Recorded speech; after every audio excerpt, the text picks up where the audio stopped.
Good morning guys. आज मैं आप लोगों को ज्योग्राफी के क्लासेस में वायुमंडल के बारे में बताने जा रहा हूँ। आप लोग मेरा आसमान यूट्यूब चैनल को सब्सक्राइब कर दें ताकि मुझे बताने में और भी खुशियाँ मिले। चलिए, मैं जानता हूँ कि वायुमंडल में सबसे पहले हम वायु के बारे में जानें। क्या होता है? हमारे पृथ्वी के चारों ओर क्या है? हमारे पृथ्वी के चारों ओर वायु से घिरी हुई एक परत है ना। जिसे हम क्या कहते हैं? वायुमंडल कहते हैं। पृथ्वी के चारों ओर वायु से घिरी हुई एक परत को हम लोग क्या कहते हैं? वायुमंडल कहते हैं।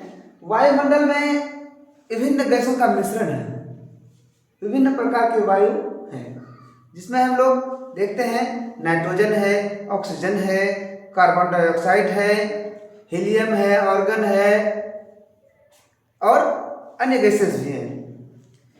तो जिसमें सबसे अधिक जो गैस पाई जाती है वो नाइट्रोजन है। क्या है? सबसे अधिक कौन सी गैस पाई जाती है? नाइट्रोजन लगभग आपको 78% नाइट्रोजन गैस वायुमंडल में फैली हुई है। कितना? 78%, सबसे अधिक 78%। दूसरा नंबर पे अगर कोई गैस है तो मेरा वो ऑक्सीजन है। क्या है? ऑक्सीजन, जिसे हम लोग शॉर्टकट में O2 भी कहते हैं, नाइट्रोजन को N2 भी कहते हैं। कितना? 21% लगभग, यानी 20.99 इज इक्वल टू 21%। कितना? 21% गैस ऑक्सीजन है। यही ऑक्सीजन गैस को जितने भी जीव प्राणी हैं सभी श्वसन क्रिया में सांस लेने का काम करते हैं। इसी के लिए अगर पृथ्वी पर ऑक्सीजन नहीं रहे तो कोई भी जीव जीवित नहीं रहेगा। और इन दोनों के अतिरिक्त अगर कोई सबसे अधिक कोई गैस है तो वो है कार्बन डाइऑक्साइड 0.03%। कितना? Carbon dioxide 0.03%। जानते हैं दोस्तों, ये कार्बन डाइऑक्साइड भी हमारे जीव प्राणियों के लिए बहुत ही अहम है। क्यों?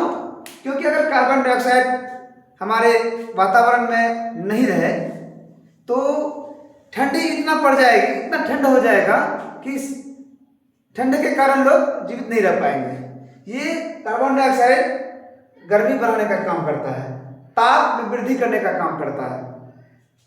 दूसरा है कि हम जो कार्बन डाइऑक्साइड गैस छोड़ते हैं वो पादप पेड़ पौधों के लिए वो भोजन है। उसको श्वसन क्रिया में पेड़ पौधे जो है वो सांस लेते हैं। जब तक कोई सांस लेगा नहीं तो छोड़ेगा कैसे? जैसे हम ऑक्सीजन लेते हैं तो कार्बन डाइऑक्साइड छोड़ते हैं, जस्ट उसका उल्टा पेड़ पौधे जो हैं वो कार्बन डाइऑक्साइड ग्रहण करते हैं और ऑक्सीजन छोड़ते हैं। ऑक्सीजन छोड़ते हैं तो हम लोग ग्रहण करते हैं। तो ये प्रक्रियाएं होती है। और क्या है? ऑर्गन भी, ऑर्गन 0.93%। कितना? 0.93%। अन्य गैसेस में क्या है? 0.04%। इन सभी गैसों के मिश्रण से वायुमंडल का निर्माण होता है। चलिए, वायुमंडल को कई परतों में बांट दिया गया है। जानते हैं वो परत क्या क्या है? वायुमंडल को कुल 5 परतों में बांटा गया है। कितने दोस्तों? 5 परतों में।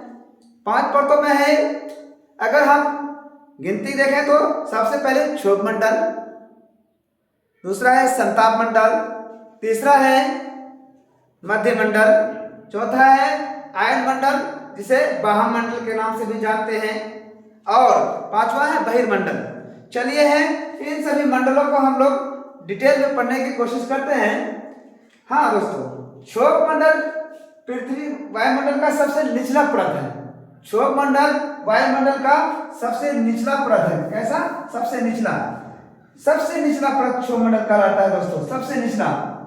इन्हीं क्षोभ मंडल में क्या होता है? लिख लीजिए। क्षोभ मंडल ये क्या है वायुमंडल का सबसे निचला परत, परत नंबर 1। अगर हम पृथ्वी से नीचे की ओर, नीचे से ऊपर की ओर चले तो सबसे पहले हमको क्या मिलेगा, क्षोभ मंडल मिलेगा। ये क्षोभ मंडल जो है पृथ्वी के सतह से कितने किलोमीटर तक, समुद्र तल से लगभग कितने 13 किलोमीटर की ऊंचाई तक है, 13 किलोमीटर की ऊंचाई तक।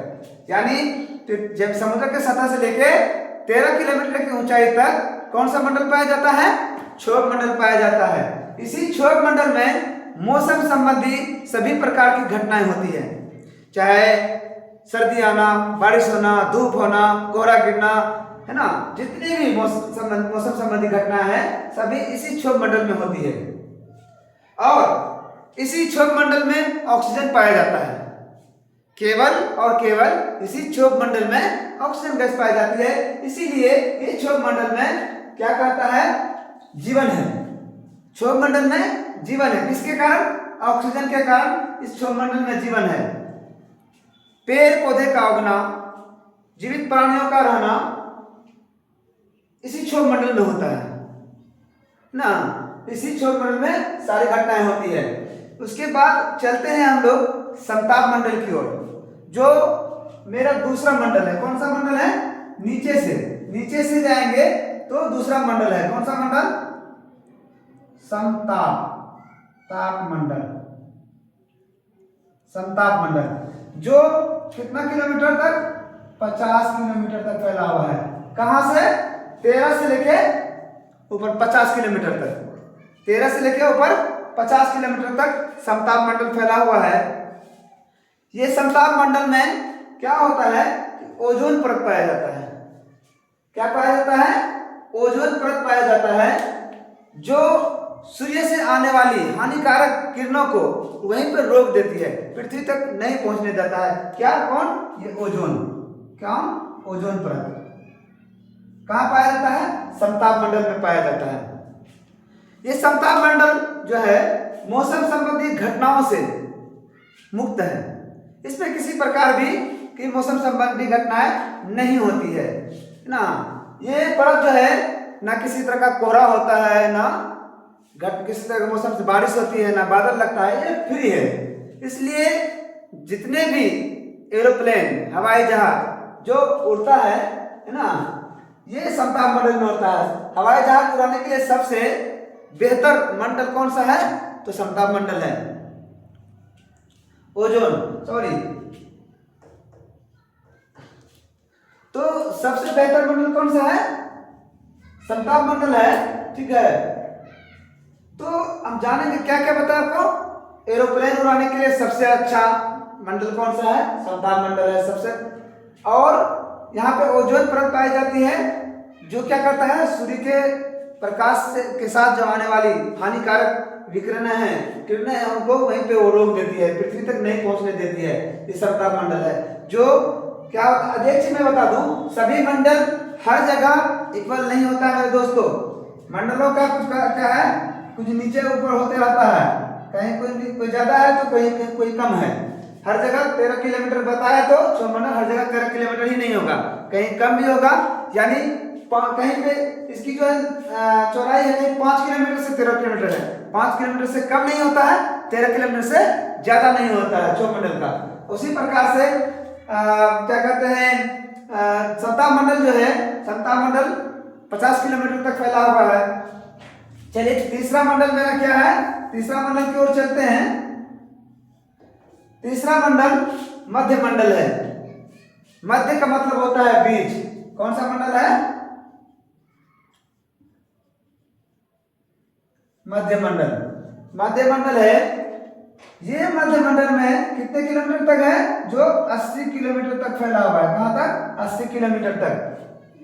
इस मध्य मंडल में होता क्या है कि आकाश से गिरने वाली उल्कापिंड को ये रोक लेती है, वहीं पे जलाकर नष्ट कर देता है, पृथ्वी तक पहुंचने नहीं देता है। उल्कापिंड से होने वाली हानि से ये हमें बचा देती है। कौन सा मंडल, मध्य मंडल। तो और छठा है आयन मंडल, चौथा है आयन मंडल।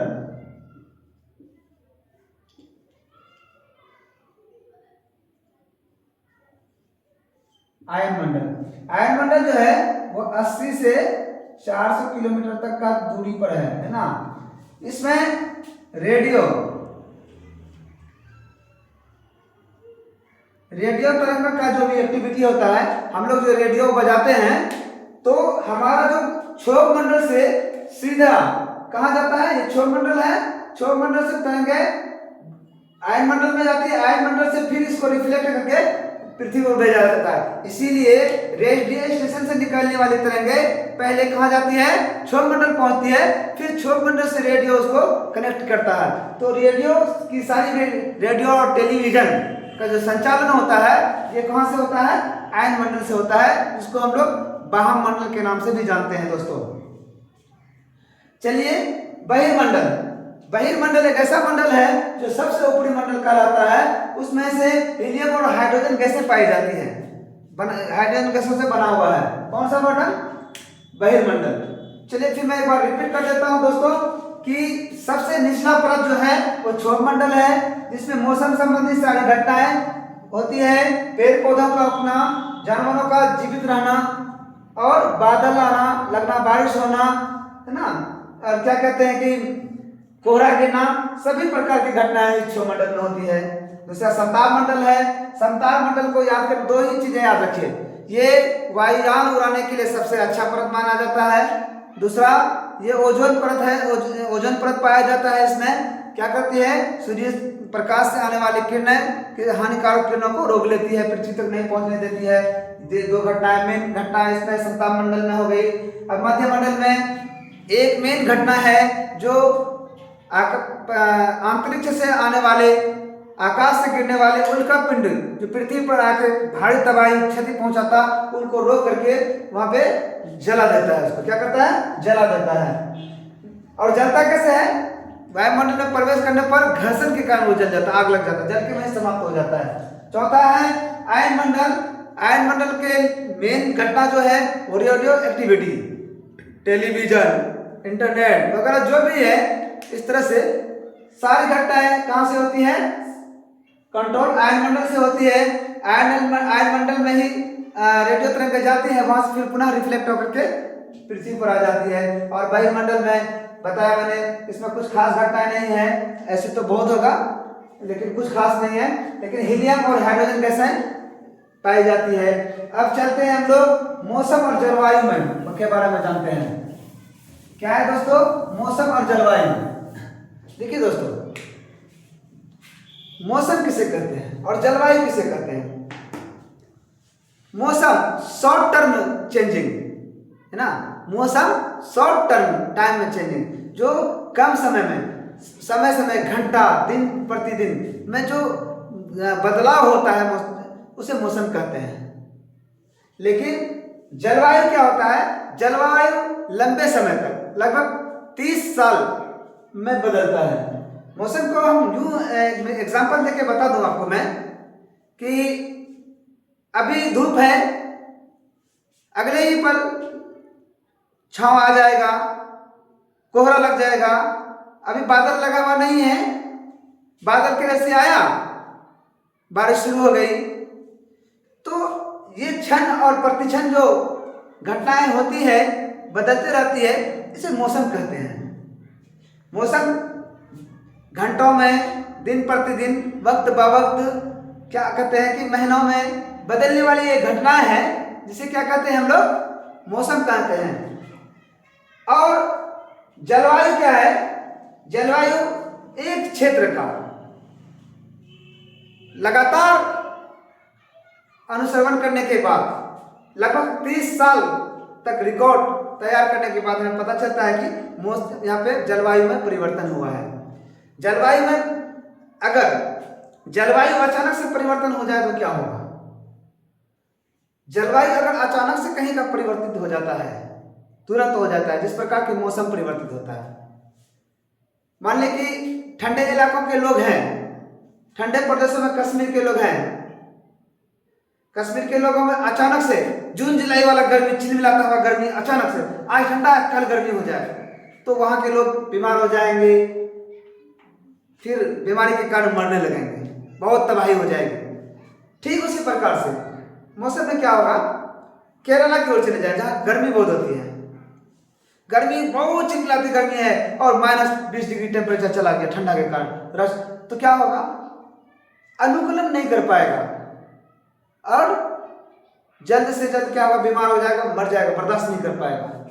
हम लोगों ने देखा है जिस क्षेत्र में मौसम तापमान जलवायु गर्म जलवायु वाले क्षेत्र में लोगों की चमड़ी जो होती है मोटी होती है और अधिक ताप और गर्मी के कारण चमड़ा क्या होता है, मेलानिन बढ़ने के कारण काला हो जाता है, चमड़े का रंग काला हो जाता है। इसीलिए दक्षिण अफ्रीका के तरफ का लोग जो होता है वो काले पाए जाते हैं और जहाँ ठंडे प्रदेशों में जहाँ मौसम ठंडा होता है वहाँ के लोग चमड़ी पतली होती है, वहाँ के लोगों का रंग फेयर होता है, साफ होता है। जानते हैं दोस्तों ये घटनाएं क्या होती हैं, ये ग्लोब का देखिए क्या होगा,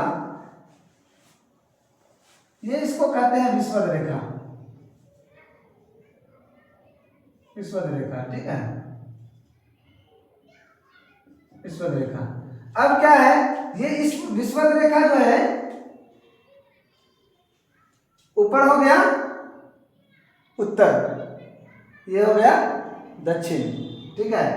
अब विषुवत रेखा के ऊपर जैसे जैसे बढ़ेंगे क्या होगा, ताप में कमी आते जाएगा, है ना, ताप में गर्मी में कमी हो जाएगी। जैसे जैसे नीचे आते जाएंगे ताप में वृद्धि हो जाएगी। सबसे कम ताप कहाँ होगा, ध्रुव पे, ये एरिया ध्रुव का है।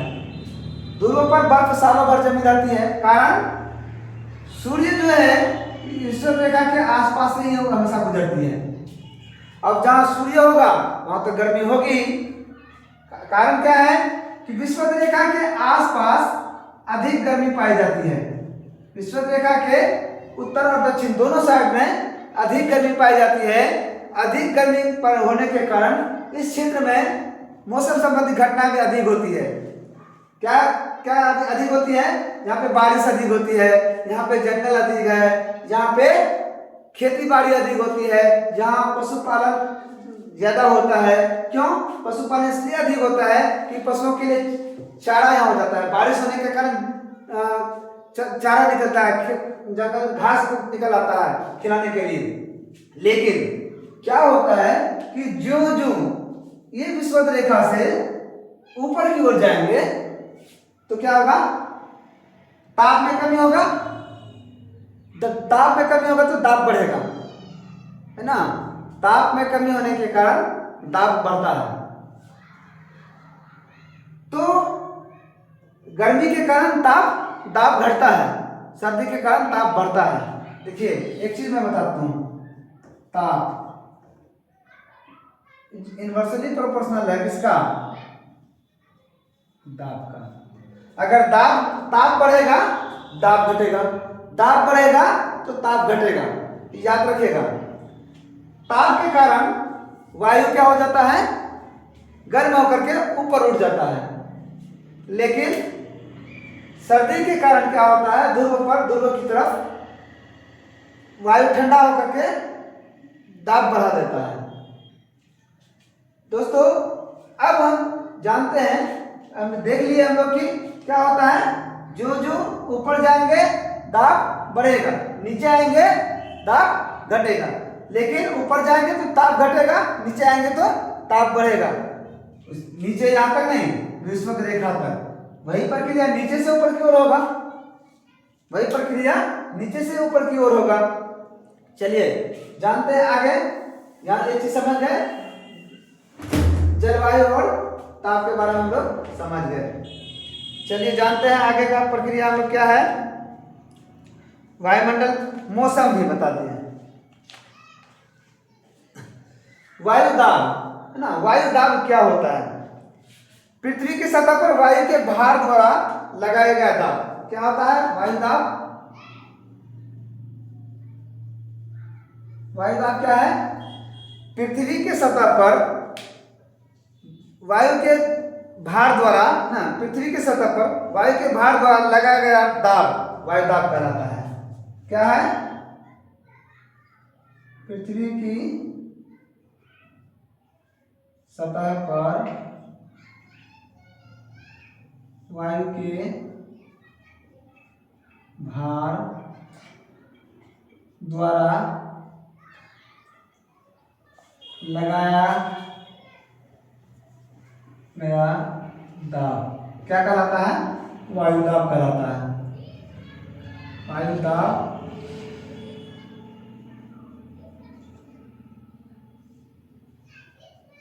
पृथ्वी की सतह पर वायु के भार द्वारा लगाया गया दाब क्या कहलाता है? वायु दाब कहलाता है। तो वायु दाब अब क्या है? समुद्र स्तर पर, है ना, समुद्र के सतह पर वायु दाब सर्वाधिक होता है। और समुद्र के सतह पर वायु दाब क्या होता है? सर्वाधिक होता है। अच्छा एक चीज बताइए, वायु दाब अगर अचानक से बढ़ जाए तो क्या होगा? वायु दाब अचानक से बढ़ने के कारण मौसम साफ होता है ना। वायु दाब जितना अधिक होगा उतना क्या होगा? मौसम साफ होगा। चलिए दोस्तों, अब है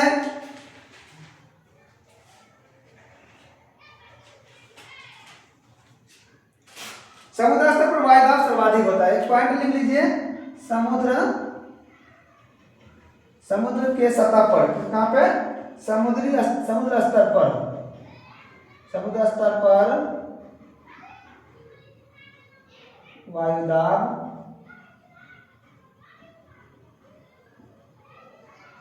सर्वाधिक होता है। क्या होता है? समुद्र स्तर पर वायु दाब सर्वाधिक होता है। दाब बादलयुक्त आकाश नम मौसम के साथ जुड़ा होता है ना। यही कारण है दोस्तों, समुद्र स्तर पर वायु दाब सर्वाधिक होता है। और ऊपर जैसे समुद्र स्तर से जैसे जैसे ऊपर, ये समुद्र स्तर हो गया, यहाँ पे वायु दाब क्या होगा? सर्वाधिक होगा। जैसे जैसे ऊपर उठेंगे वायु दाब क्या होगा? घटता चला जाएगा। समुद्र स्तर पर वायु दाब, यहाँ पे समुद्र स्तर है ना, ये समुद्र स्तर, समुद्र स्तर, और यहाँ पे वायु दाब क्या होगा?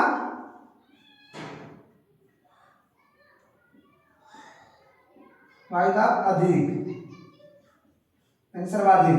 जैसे जैसे ऊपर जाएंगे, ऊपर क्या होगा? ये घटता हुआ चला जाएगा, घटता हुआ जाएगा। यानी ऊपर जाने पर वायु दाब घटता है और नीचे आने पर वायु दाब बढ़ता है। यही कारण है दोस्तों कि लोग अंतरिक्ष में चांद पर जब जाते हैं तो वायु दाब वाला अलग प्रकार का यूनिफॉर्म पहन के जाता है, ड्रेस पहन के जाता है। अगर वो पहन कर ना जाए, वहाँ वायु दाब कम होने के कारण क्या होगा? वायु दाब कम होने के कारण जो ये नसें हैं, नसें फट जाएंगी और रक्त विहीन हो जाएगा, सारा खून वहीं बह जाएगा। इसीलिए कहता है कि पहाड़ों पर, पहाड़ों की चोटियों पर वायु दाब कम होता है, क्योंकि वो समुद्र तल से काफी ऊंचा होता है। एक एग्जाम्पल है, पूछा जाता है अक्सर कि दाल जब पृथ्वी की सतह पर जल्दी गलेगा या पहाड़ों की चोटी पर? दोस्तों, दाल गलने के लिए भी वायु दाब चाहिए। वायु दाब जहां अधिक होगा वहां जल्दी गलेगा, पहाड़ों के ऊंचाई पर कम समय लगेगा। ठीक है। अब है वायु दाब उच्च दाब क्षेत्र से निम्न दाब क्षेत्र की ओर बहता है ना। अब यहाँ उच्च दाब वायु क्या होता है? वायु सदैव क्या होता है? एक पॉइंट याद रखिए दोस्तों, वायु सदैव क्या होता है? उच्च दाब से निम्न दाब क्षेत्र की ओर। वायु सदैव उच्च दाब क्षेत्र से निम्न दाब क्षेत्र की ओर बहता है। वायु सदैव क्या होता है? उच्च दाब क्षेत्र से निम्न दाब की ओर बहता है, गमन करता है, चलता है। चलिए दोस्तों, आज यहीं तक है।